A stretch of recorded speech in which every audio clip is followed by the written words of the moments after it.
Wilhelm Sasnal is mainly a painter, but also illustrator, filmmaker, director of films, and so on. He lives and works in Krakow, Poland, and he's probably most famous for his excellent paintings that he produces or he has produced since early 90s.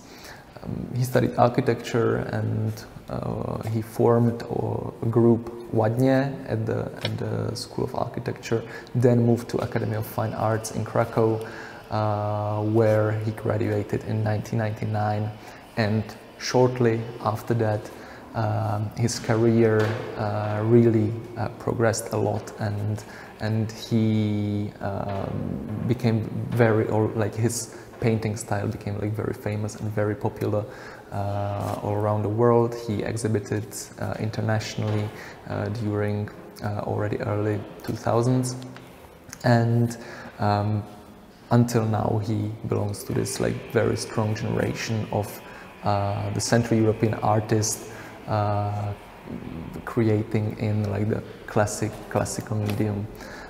Apart from that, from the beginning of 2000, he started producing films, and the series of films that we're showing here in the Museum of Art Olomouc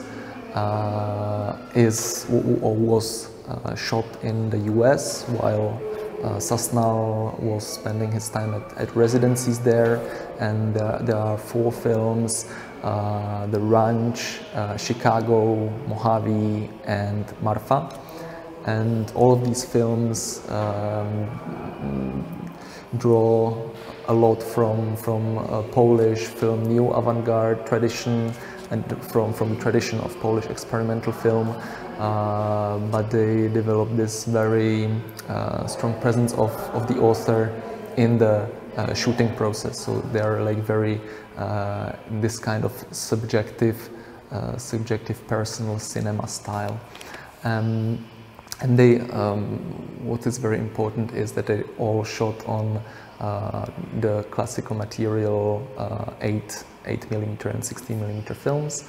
And these 2 aspects of the films, so this personal attitude towards the narrative or non-narrative of the films, plus this analog visuals, this analog aspect of the films, create this very nice perspective of a Central European artist towards the US culture, which is sort of strange, foreign, and it looks at this pop cultural elements in the culture that are slowly disappearing, like cowboys, modern technologies that are becoming obsolete, and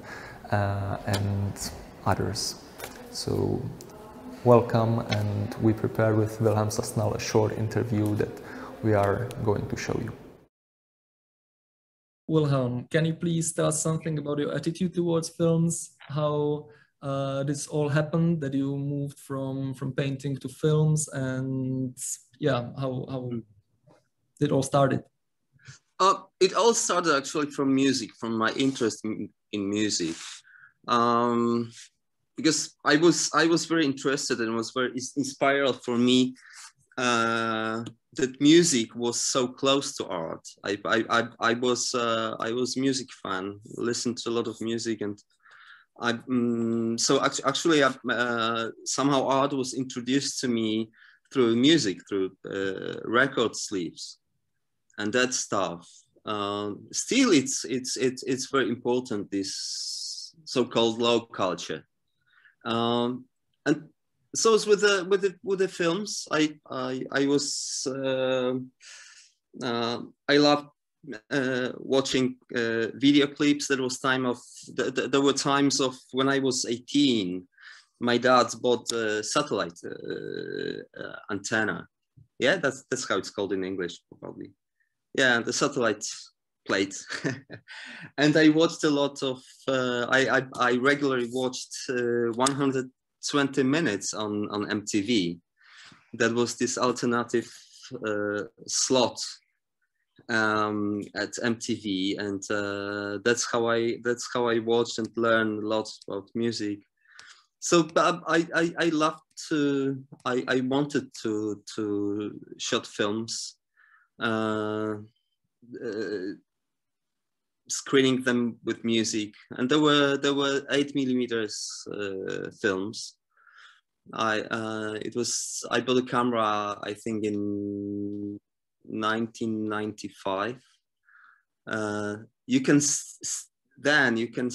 still process the films. Of course, there was dying the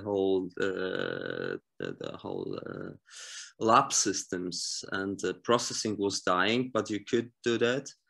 I attended to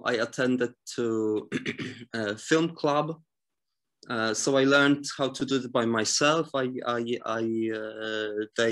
lent me 16mm camera, and I shot everyday life, something that was interesting, but basically they were not. I did them without any script, without an idea what's the outcome gonna be. So they were quite spontaneous. There was quite spontaneous shooting, and then I show it with the music, of course, from the proper projectors, 8mm or 16mm. Yeah. Okay, I mean, the use of the old film materials seems as sort of fetish nowadays, but of course it was different, as you said, like in early 2000 and late 90s. But actually, do you still use the material? Do you still? That's funny thing, because the reason why I bought 8mm camera, because that was extremely cheap, and I could process the films. I didn't think much of the video art. I didn't think of recording sort of a long process like, I don't know, Bruce Nauman. That wasn't part of my of something that was important for me. Not at all. So I bought 8mm camera because I was interested in this short, rough forms. Affordable at that time. Of course, now it's very expensive. So it wasn't fetishization of the film stock.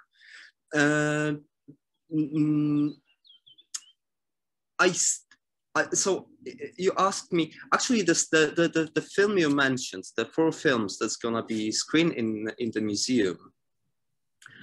So 2 of them are filmed on 16, 2 of them on Super 8. I don't use Super 8 anymore because it's too expensive, actually, and the quality is now it's not something that it's part of my interest. I use still 16, but what is interesting that this film stock, the proper film materials, they taught me, I learned by them how to, I would say, respect time, because the time is very limited. On the, I don't know, 30 minutes of 16mm camera, 30 meters, which is a small load for the camera, is only 2 minutes 40 seconds. Of course, it's enough to make audience bored, but still it's very short amount of time. So I think it's not that you switch the recording on and it's running. No, you have to really be careful what you do. Actually, the musicality, the bands that were a huge inspiration for you actually reminded me of this recordings from what I believe was a Mojave Desert at the Gila Monster Jamboree, when Sonic Youth and Meat Puppets were playing in the desert, and there's like this beautiful footage of them, like, you know, in the middle of nowhere with the bands, which really reminds me of the Marfa that you shot with the musicians, with the local bands in Texas. Can you actually tell us like a bit about this movie, about like what was how did you actually shoot it as you shoot it, because it really resembles a video clip. It's much longer, but still. Yes, I think that was one of the first films. I mean, the one from Marfa. That was the first film that I had I would say the written idea for the film, that I want to shoot some part with a car. I want to also devote some of the film to the band that I made friend with, these guys. So I was, of course, there was all this staying in Texas for 2 months was quite interesting, because I wasn't very enthusiastic about going there. There was time of George W. Bush, soon after the war, the Iraq invasion. But it came out that it is so interesting and so inspiring place. So all this, I think, the car and the music, there were the sort of motives that I knew from the film, from the books, from music, and they were actually there. That's how the film, when the reality met the film, or film met reality. So that's why I made it, and I'm still very interested in the symbols. And I have the feeling that I belong to that culture. I mean, well, if you ask me about the music, it's always the British music is more important somehow to me than American music. But the whole atmosphere, I believe is there, and it's more somehow I feel, and I also feel well in this reality. That's why I made this film. That's yeah. Okay, that's actually interesting that you're saying it, because I think this observation aspect in the other films, for example, Chicago, which we're also showing, and which is like, in my opinion, very, very like just observational, you know, observing the realities and the aspects of the different culture, or maybe not so different. It seems as this like perspective of someone being strange to this reality. So yeah. Yes, but that's very interesting. That's different situation than going, for instance, to Asia, when you don't have an access to this culture, because to Asian culture. But somehow I don't feel as a strange. I feel. It's very weird, but I feel well in the States. Maybe through the culture, but it's, of course, I'm from outside. I don't I'm not from there, and so many things I wonder when I see the things. But on the other hand, I have a knowledge or tools to learn about it. Yeah. It's a yes. So it's very peculiar, I would say. Yeah. Yeah, that's also maybe why that you're using like the actually cultural pop cultural motifs, no, in the film, now referring to ranch, for example, where you're again observing, you know, some particular strange scenes that aren't that, like, you know, common in our region, like, I don't know, the cowboys on the streets, like wearing the cowboy hats, or of course, like the situation on the ranch with the calves and so on. The girls playing baseball on the pitch. I mean, that's all of this is actually, like, you know, yeah, like referring actually to the pop culture motifs in the US that we actually may somehow refer to through the media, through the mass media, and so on. Yeah. So maybe back to Chicago, which was the film which is the oldest out of these. There's also like very strong musicality to it. I mean, there is a music, there's background music in it. It's very very monotone, let's say, like very like, yeah, like stable, like two, I don't know, chords repeating all the time. What is the music, or what was this connection between the music and the film? There was Chicago was very some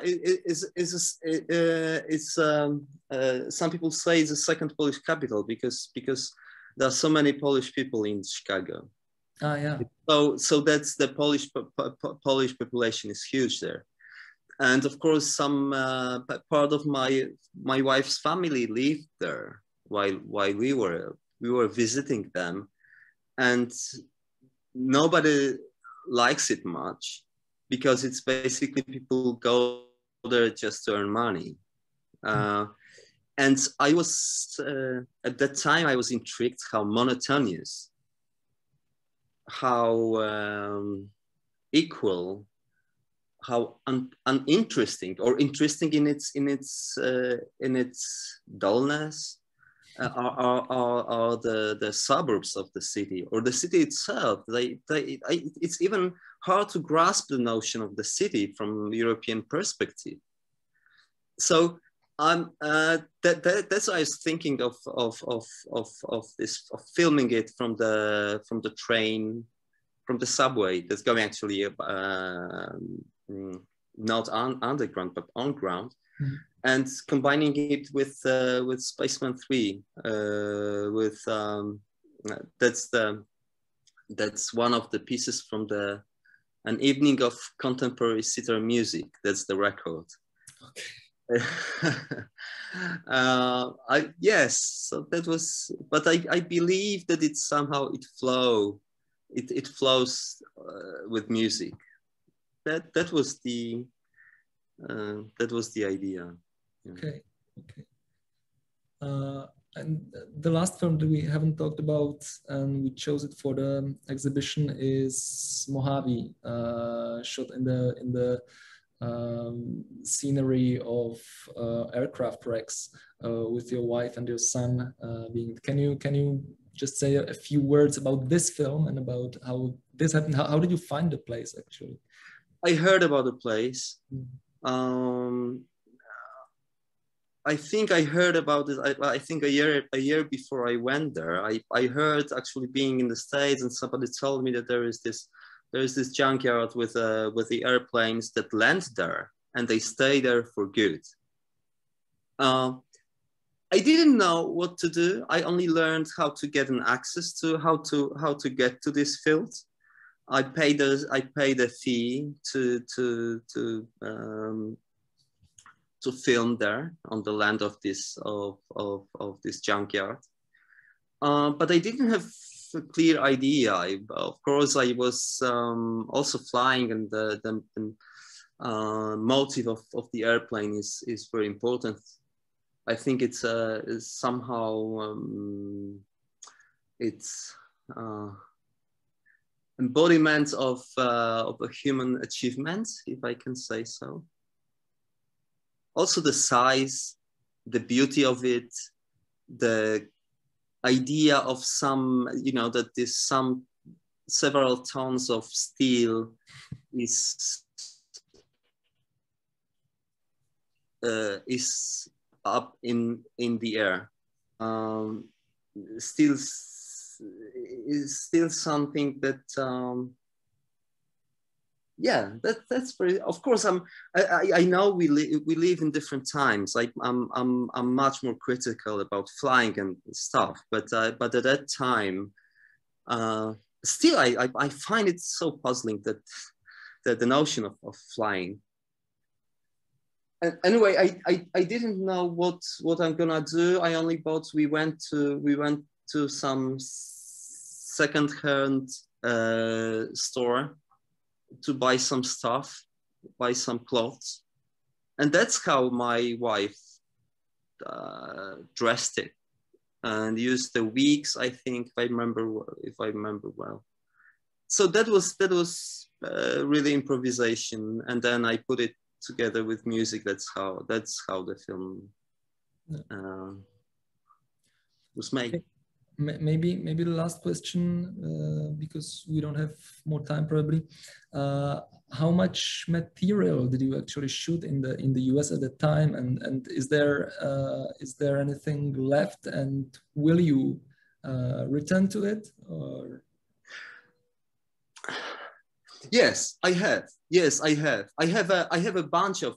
It's very interesting because I have a couple of bands, the concerts of couple of bands for sure. That's on 16, and that was the same. That was more or less the same piece, the same period of my life that I spent also in Paris, 6 months, also shooting a lot of bands and at the concerts. But it's already. It was in 2005, 2006. So now it's quite historical material. That's how I find it. That's some music that the bands that don't exist anymore, and so on, so on. Yes, but not. I wouldn't say with the States, not much. And I'm not. When I go to the States, I spent some time there. I don't feel much. This is not something probably I did it then, and this is something I can't repeat. Yeah, maybe there are less things that I'm puzzled by. Yeah. Just one short question, like, what were the affinities between Poland and the US at the time? Was there some connection, or was there something you could refer to, and one being in the US? Because I mean, then at that time, no, I felt I was enthusiastic about the European Union, joining Poland's joining European Union. That Poland joined the European Union. I didn't like the States much because of the war in Iraq and that stuff. Of course, well, I know it's paradox, but it came out that maybe even worse with Donald Trump and so on.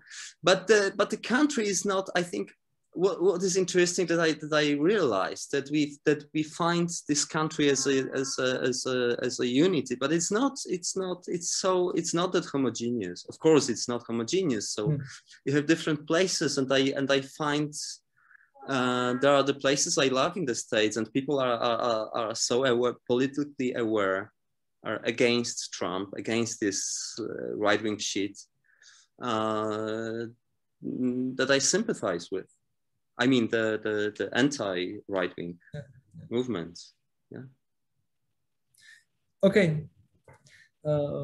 We unfortunately don't have much more time to talk. So Wilhelm, I would like to thank you very much. We're very glad that your films are shown in the museum now for at least a few more days.